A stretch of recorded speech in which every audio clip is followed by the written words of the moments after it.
Assalamualaikum warahmatullahi wabarakatuh. Halo adik-adik semua, jumpa lagi di channel Novinaldi pada materi kita, materi perkuliahan kita yaitu jaringan komputer 2. Baik, pada materi yang kelima ini, kalau nggak salah ini adalah video kelima kita akan membahas mengenai routing EIGRP atau singkatannya dari Enhanced Interior Gateway Routing Protocol.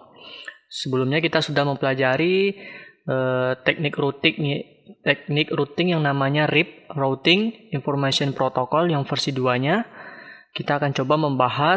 Selanjutnya kita akan coba membahas routing EIGRP. Baik, routing EIGRP ini dia hanya diadopsi oleh perangkat router Cisco ya, perangkat router Cisco. Selain dari vendor yang lain itu nggak ada. Baik itu Mikrotik, Juniper, Huawei, dan sebagainya ya. Kemudian hanya bisa digunakan antar sesama router Cisco. Dia sangat cocok sekali untuk mid-size dan large company. Jadi kalau misalkan kita bekerja di sebuah perusahaan yang sangat besar sekali, mau gimana pun pasti nantinya kita akan menggunakan perangkat router Cisco. Yang nantinya konfigurasinya itu bukan routing RIP ya, tapi routing EIGRP. Kemudian routing EIGRP ini jumlah maksimum hopnya yaitu 255. Jadi dia sangat bagus sekali dan memang cocok sekali untuk sistem jaringan yang berskala besar. EIGRP ini merupakan hybrid protokol yang mana mendukung link state maupun distance vector. Jadi link state itu maksudnya adalah dia akan melihat metrik cost atau besarnya bandwidth dalam sebuah jaringan, dan dia sekaligus menggabungkan dengan distance vector yang maksudnya adalah mencari jarak terdekat atau mencari jalan yang aman atau yang lancar gitu ya. Jadi kita bisa lihat nih pembahasan tentang distance vector. Jadi adik-adik semua silakan dibaca distance vector ini. Ya, kemudian ini link state. Jadi yang saya bilang tadi, dia kalau link state itu dia menitik beratkan itu pada perhitungan metrik cost. Dalam routing link state, router akan melakukan pertukaran informasi antar jaringan dan membangun topologi tabel. Nah, gitu ya.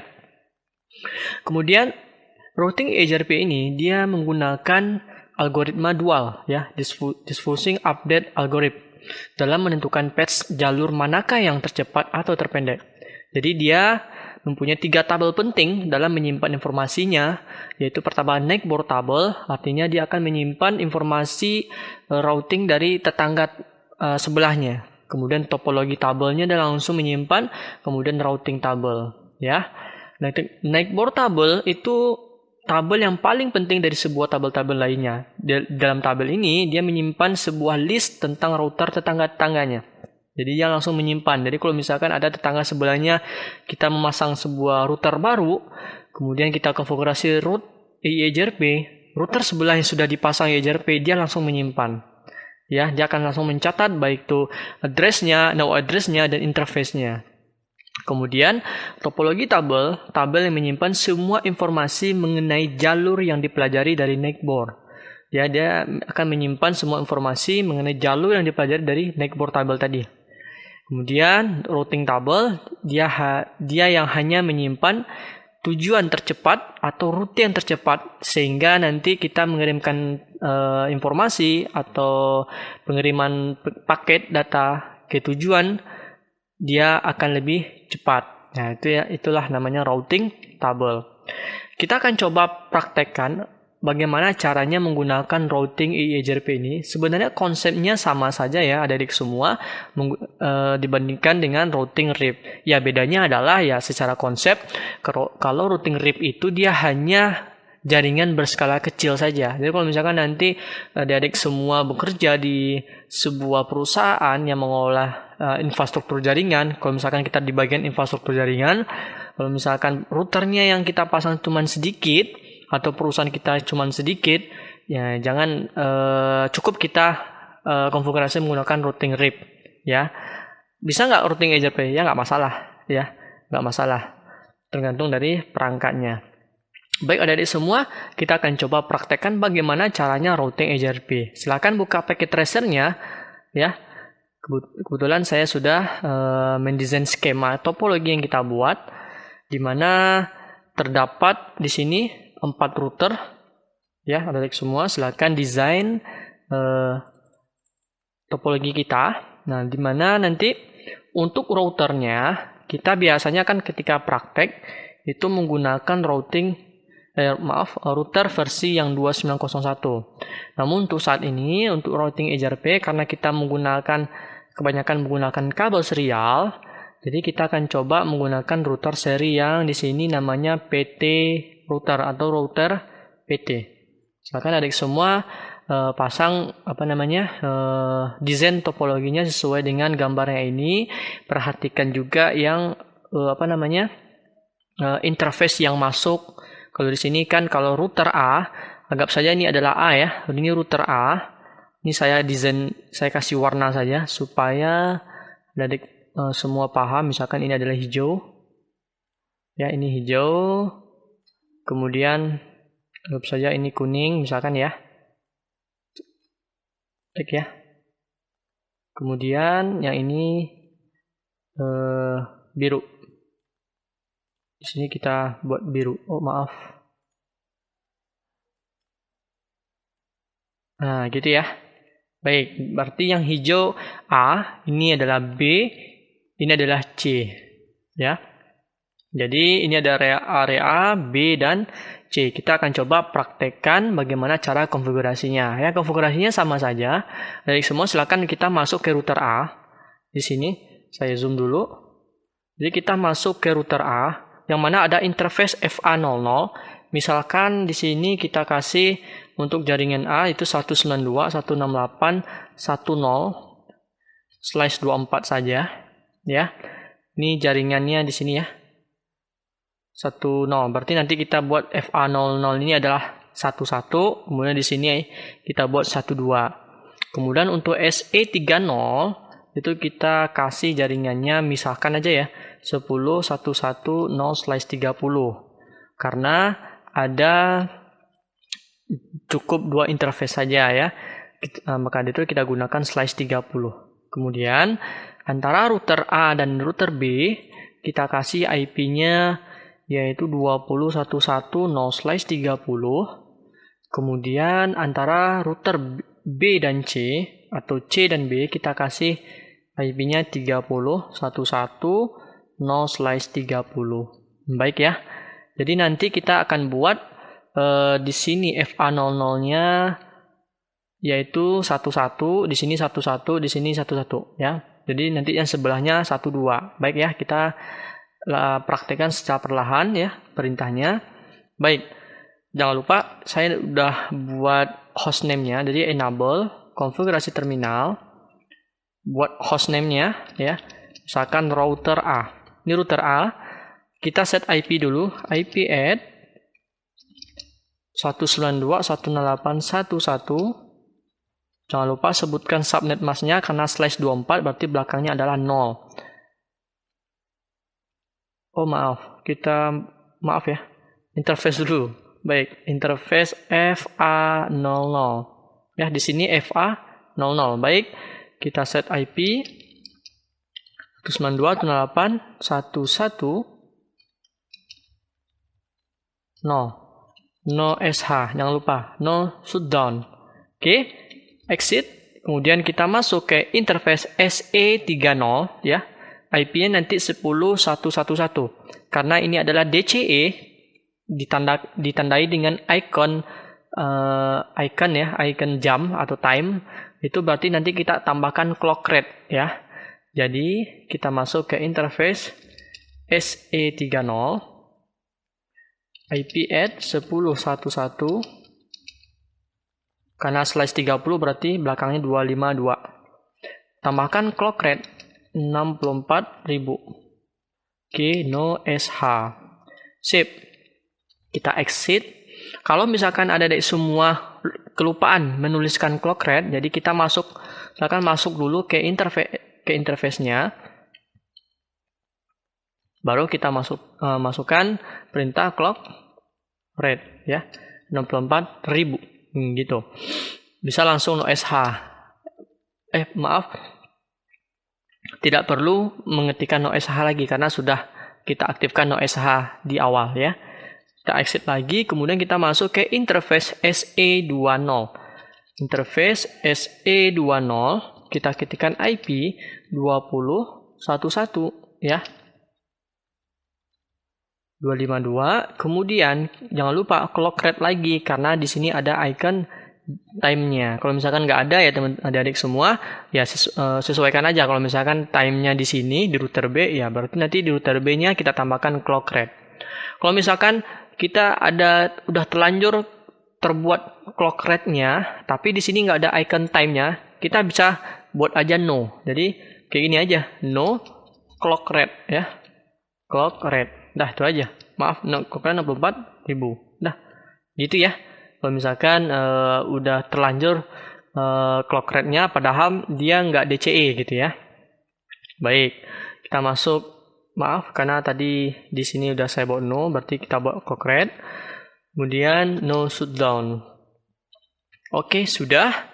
Di router A sudah. Nah, kita bisa langsung juga ya aktifkan IP DHCP untuk PC ini.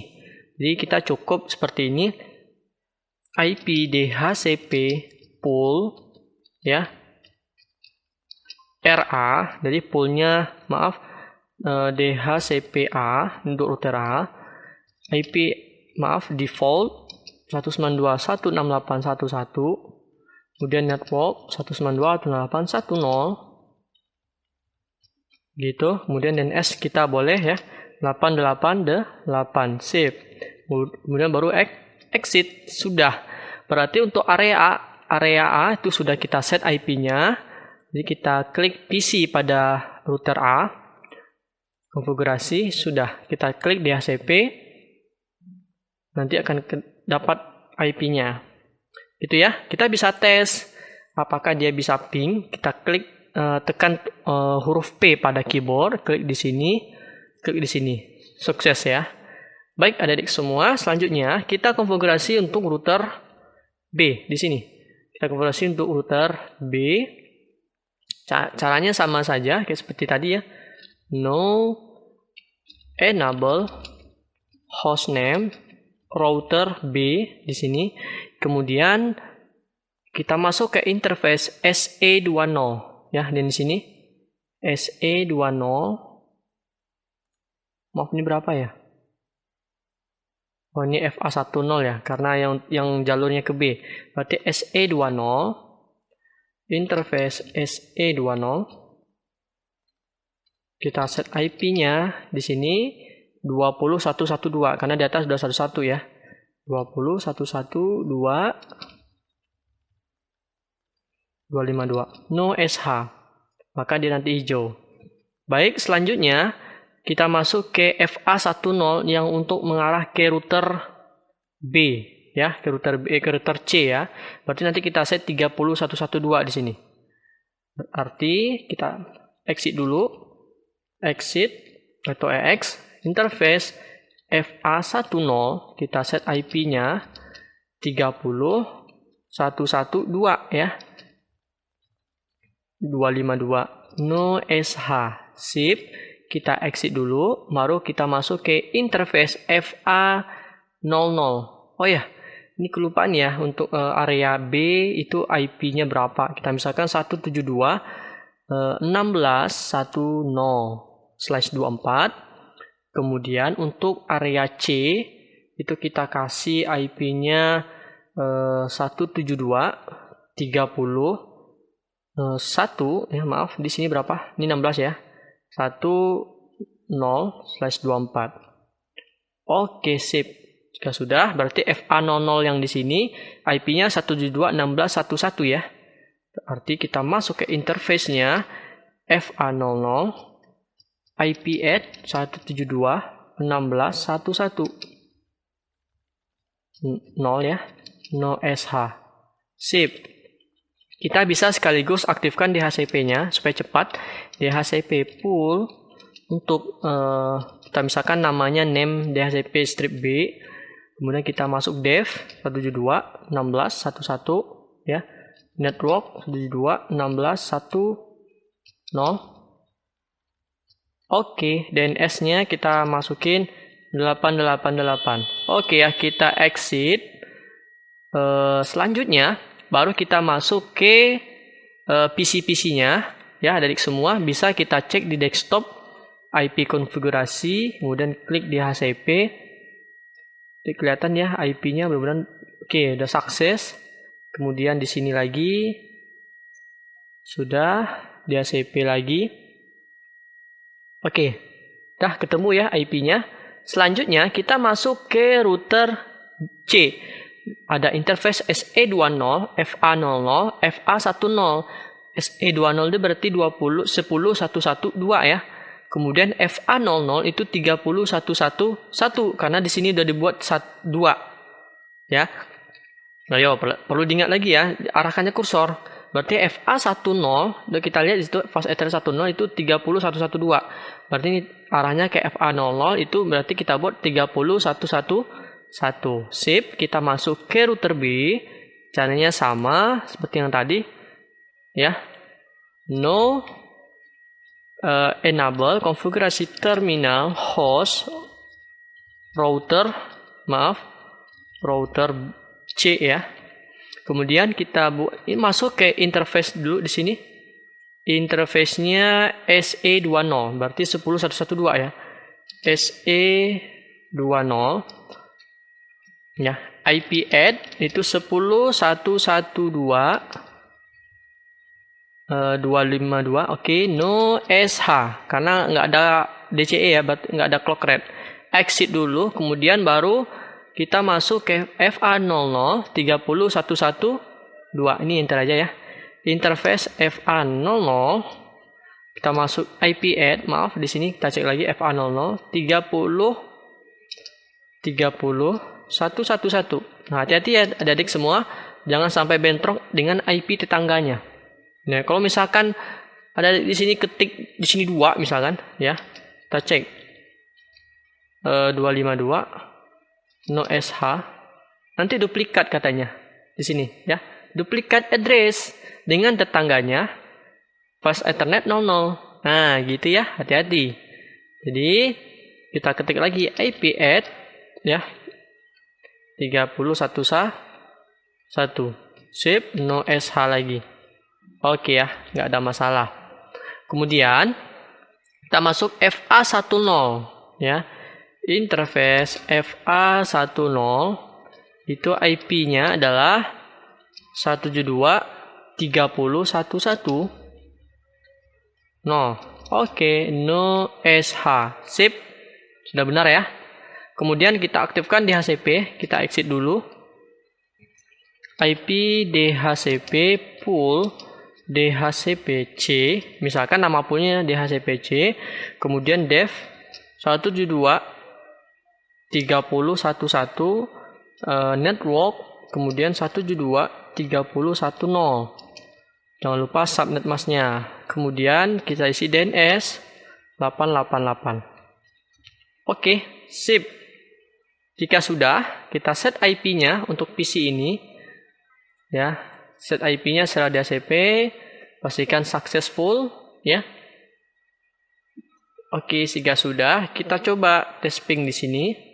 Untuk kirim pesan sukses di sini atau antar PC dengan yang ada di router B sukses. Sip, adik-adik semua, sudah ya. Selanjutnya, bagaimana cara menghubungkan semua PC yang ada di antar router? Berarti kita harus men-set atau mengkonfigurasi routing EJRP sesuai dengan materi kita. Baik, kita masuk kembali ke router A. Ya, cukup saja kita menambahkan misalkan router EIJRP. Nah, ingat di sini setelah EIJRP kita tik di sini katanya incomplete command. Berarti kita cek dulu di sini tanda tanya ya. Katanya harus diisi autonomous system number ya, angka dari sistem router EJRP-nya. Jadi kita harus set sebuah angka. Jadi satu topologi yang kita konfigurasi routing EJRP-nya, kita harus memberikan nomor seperti kayak kita ngasih nomor serial lah gitu ya. Jadi untuk satu topologi ini kita bisa kita harus memberikan autonomous system number untuk routing EIGRP-nya. Jadi biasanya orang menggunakan angka 10 atau 100. Ya terserah aja. Katanya boleh dari angka 1 sampai 65.535. Jadi di sini sesuai dengan materi saya ya, kita buat routing EIGRP system number-nya, autonomous system number-nya itu 10. Kalau di sini 10 berarti semua router yang tetangganya harus 10. Nah, gitu ya adik semua. Baik, kita buat network. Networknya sama dengan kayak routing RIP. Itu kita harus menyebutkan network address dari interface semua IP yang sudah kita konfigurasi ya. Kita sebutkan network address-nya yang ada pada router A ini. Berarti di sini ada 3 network address. 192.168.1.0, 20.1.1.0 dan 10.1.1.0. Berarti seperti biasa network ya. Di sini network 192.168.1.0 ya, network 10.1.1.0. Kemudian network untuk yang 20.1.1.0. Oke, sudah nih. Benar, adik semua bisa ya. Jadi lakukan cara yang sama untuk router B dan router C. Baik, ini untuk yang router B sama router EIGRP. Kita kasih autonomous 10 ya. Net 20.1.1.0 sama ya, langsung dia ngasih tahu ya new adjacency ya, new adjacency katanya. Ketemu dia, ada jalur tetangganya. Dia berarti dia akan menyimpan network address atau IP address serta interface yang ada di tetangganya gitu ya. Kemudian network 30.1.1.0 ya. Ini nggak ada pesan itu karena yang sebelahnya belum aktif gitu ya. Dia akan muncul pesan itu nanti di router B. Net 172.16.1.0. Oke, sudah. Ya. Kemudian dengan cara yang sama untuk router C ya.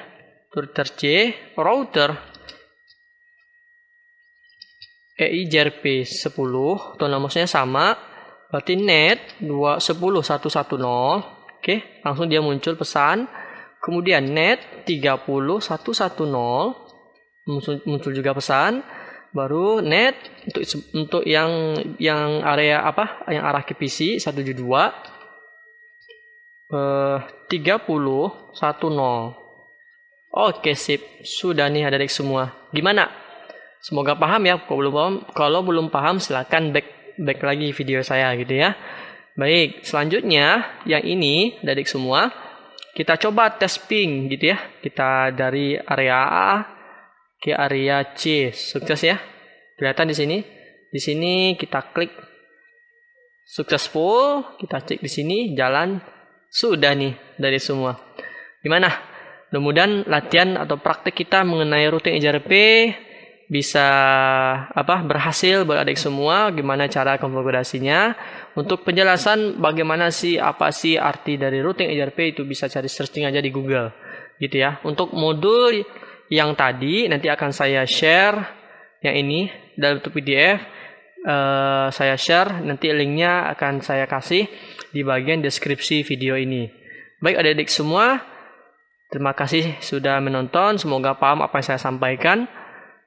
Assalamualaikum warahmatullahi wabarakatuh.